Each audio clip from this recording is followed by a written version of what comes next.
Saving the Niger Delta with and Q Bricks.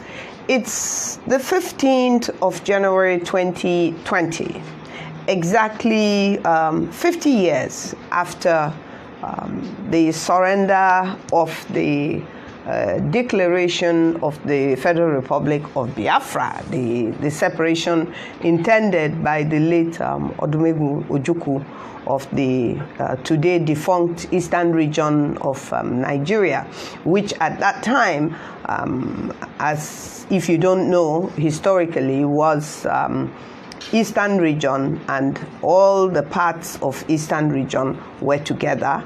And today we've been broken into so many pieces, but the major of it is the southeast, the southeast, which is a political identity, and the south, which is also a political identity. I prefer to refer to what is today the southeast as the Ndibu ethnic nationality, and also the today's south as the Niger Delta ethnic nationality.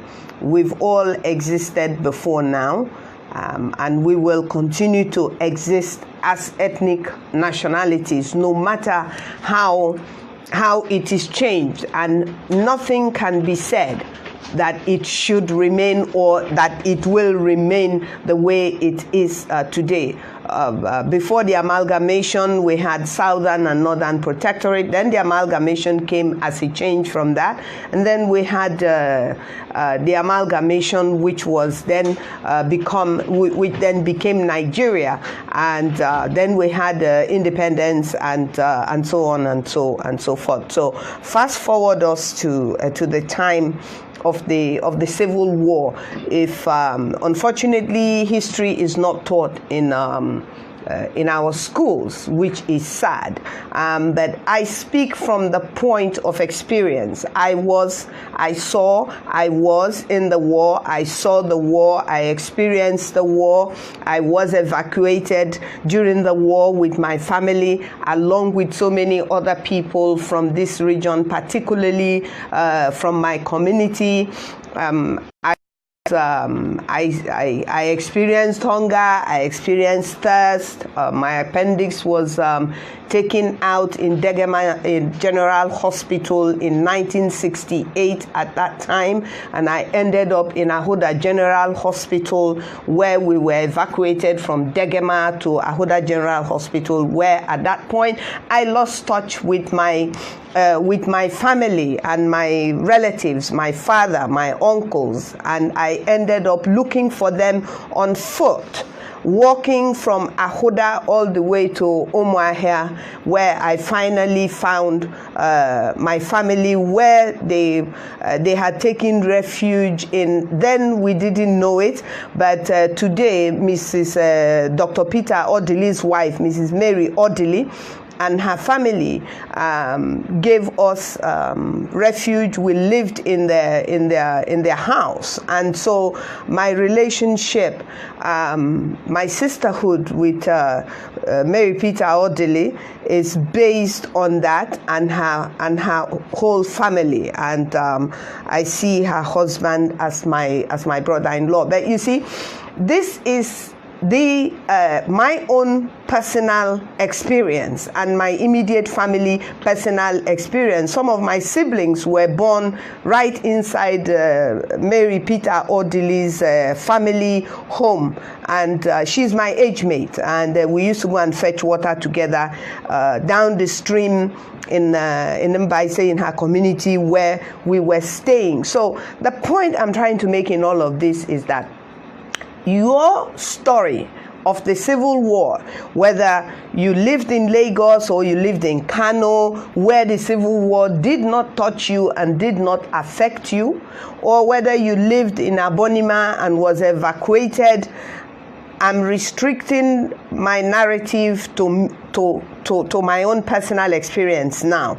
So my experience does not make your experience a lie, and therefore your experience does not make mine a lie. But when your experience is based on second and third hand information, that is to say that if you were not born during that time, or you were born as a baby, you couldn't recall the Civil War, then your impression of the Civil War, no matter how passionate it is, no matter how painful the narrative to you is, it's not personal experience. It's experience of your grandmother or of your mother or of your father narrated to you with the pain they have transferred to you. So when people talk about the Civil War and they sat down in Lagos, and people, I read somewhere some of the statements that have been made from people like IBB and Gowon. Even Gowon did not even get to the war front. Somebody like IBB did not get to the war front. So when I hear some of the statements that is coming from them, it sounds so offensive that I wouldn't even waste my time arguing about it, because you cannot tell me my experience of what I physically, mentally, psychologically experienced during the Civil War. So today, while everybody is celebrating whatsoever it is that they think that they are celebrating, I want to remember the people, the children that starved and survived. You don't know what starvation is until you have survived it, because the people who died from starvation cannot come back and tell you what it is that they experience. But the people who survive starvation are the people that can tell you the pain of starvation and the pain of thirst. You don't know what thirst is until you urinate and feel that you can drink it. That means you're really thirsty. When you look at an empty plate and you can see jollof rice in it, that is hunger. So when people are narrating why there should not be a second war, and I totally agree, because I know what that war, let me put it like that, I know what that war felt like. And definitely, I do not want a second war.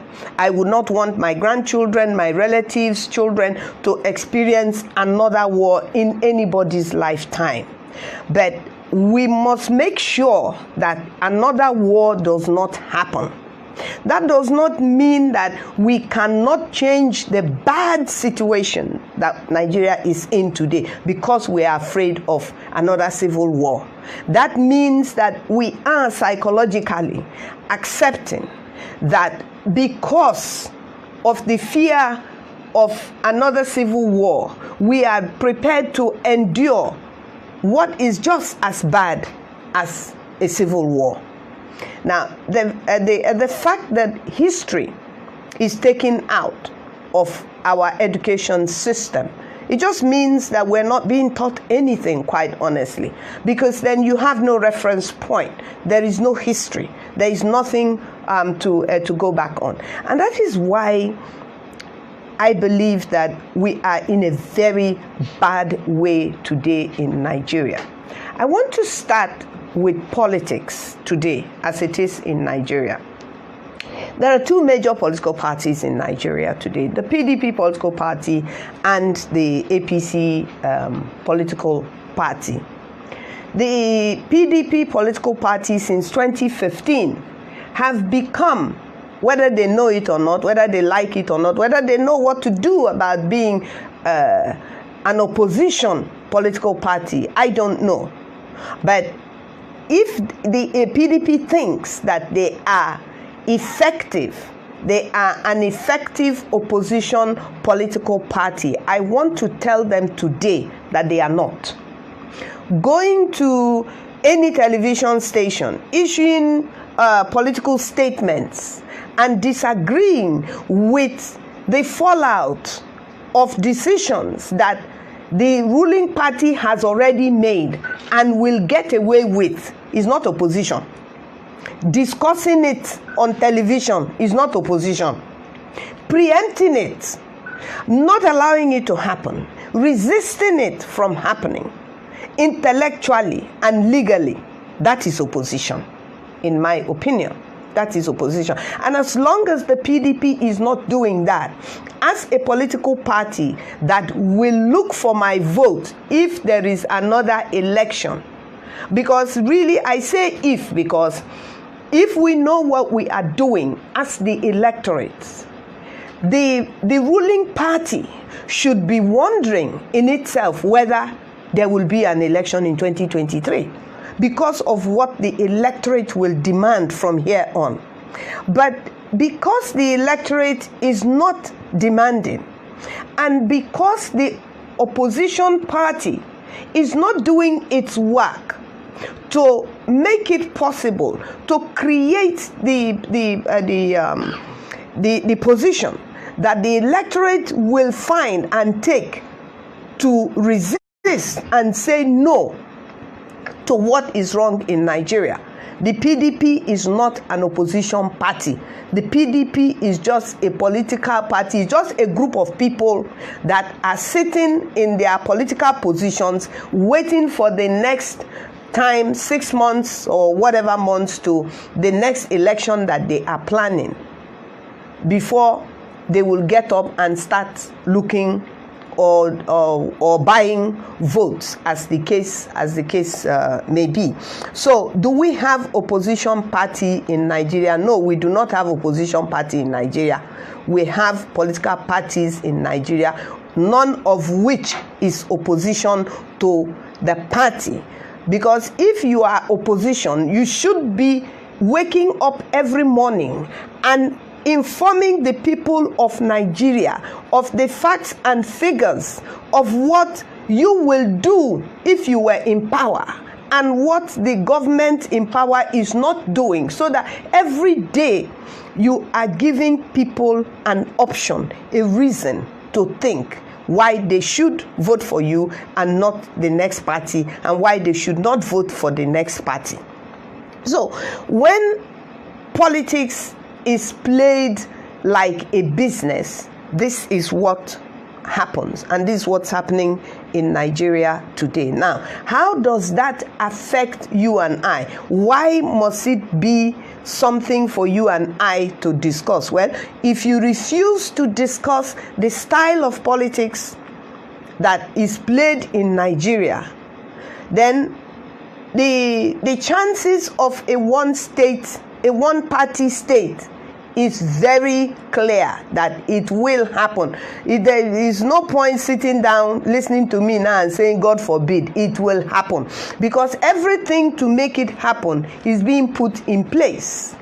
Now, the primary aim, one of the primary things that any government owes its citizens, whether some of those citizens voted for it 5% or 95, 97%, whatever percentage, and it has come to my observation that Nigerian politicians and political parties don't even know how to count, and they don't know percentages, because if they do, we will not have 97 and 5, that is 102, that is actually 100, and we will not have a situation where a judgment 9 months after an election, like in the case of Imo yesterday, where a man who clearly was the fourth runner-up in an election is like running in the Olympics, and the man who came fourth is now being given the gold medal after the observers have looked at it. So what happened to the man who came second? And what happened to the man who came third?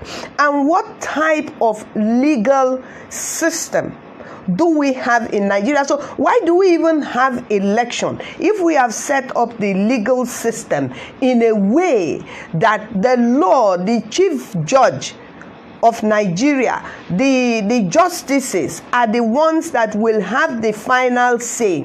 When you and I have stood in the sun and rain, some people have lost their lives, like in the case of Abonima, where people were killed during the presidential election and they didn't even have the opportunity even to vote. Now, when you find yourself in that situation, why really are we even bothering to vote in Nigeria? Why must we vote in Nigeria? Why should politicians worry us to vote for them? If after voting for them, the final count of the vote, even when INEC, who has the final say in announcing a winner of a particular election, will be seen or be made to take back its verdict of an election that they have counted and given results on. So we are in deep trouble. I wanted to use the S word, but I won't. We are in deep trouble in Nigeria. Now, the deep trouble we're in Nigeria, I'm not concerned about the deep trouble of the whole of Nigeria. That's for other Nigerians to worry about. What we should be worried about in Rivers State. Rivers State is the state that if we actually keep data, we might find that Rivers State has more ethnic nationalities. I'm just believing that it is so, than any other state in Nigeria. Definitely Niger Delta has more ethnic nationalities as a geopolitical zone in it than any other geopolitical zone. And therefore, the impression that Niger Delta, all the ethnic nationalities, and I'm not going to mention them because last time I mentioned ethnic nationalities, somebody came on Facebook and said I didn't mention her husband's ethnic nationality. I will not remember every ethnic nationality, but I am saying that no matter, even if it is only 5,000 people, if you have a distinct language and you have a distinct culture, you are an ethnic nationality, because you have your language, which is not Kalabari or Ijo, and you have your culture, which is not Ijo or Ikwere. So if you are not Ikwere and you're not Ijo, then you have your own ethnic nationality, and therefore it doesn't matter whether you're 10,000 people or 1 million people. The point I want to make here is that in the Niger Delta, we should actually reject this notion that we are small. We are not small in the Niger Delta. We are not the smallest geopolitical zone in Nigeria. We're not, because we have so many ethnic nationalities that make up the Niger Delta. And each and every one of these ethnic nationalities must begin to look to how they can strengthen themselves in their identity. It is very important that you first strengthen yourself in your identity. Your identity is very, very critical to you today, to you yesterday, and to your children that will be here, and grandchildren and descendants when you are no longer here. It is very, very important. So that judgment that was given yesterday is frightening. It's frightening because it is a manifestation of what has already taken place. It is not taking place. It is a manifestation. The plan to give this judgment was put in motion way before the judgment was given. And I think this is where our people are missing it. People are not looking at the future. They're just looking at today. And when you don't look at the future and you're not even looking at today, it's very obvious that you don't even care about yesterday. That is clear. So you will never find where the mistake was made if you don't care about yesterday. So now, looking at that, that is one very critical issue that we must look at as a people, as a state, and as the different ethnic nationality of the people of this state, and as the states of this region. The next thing is, today we hear that Amatekun, which is an organization, a body, whatever, that an ethnic nationality, i.e. the Yoruba ethnic nationality, have decided to set up, after so many years and decades even of different type of oppression that they have endured in the hands of people who are strangers to them, where people have kidnapped their leaders have been killed. We use leaders because they are prominent and we don't forget them, but millions of ordinary farmers have been killed and there has never been a resolution. And yet the Constitution states very clearly that the federal government, that it is the responsibility of the federal government to protect you and I, whether we're 20 million people or whether we're 200 million people. And again, the figure of what makes up Nigerians is not clear, and therefore the figure that is being branded about is not true, it's a lie. It is a lie because there has not been a census. We must have a census. And the governors of the state today, whether it is legally allowed or not, no, that is not the question. A few years ago, Governor Wike went through the process of identifying civil servants by biometrics and all of that. If that is allowed, then it must be allowed that the government should set up a process. And I'm calling Rivers State now because we've decided that it is better to stick with the information or the idea, and then everybody else can key into it. So if I say Rivers State, I mean all the 6 states.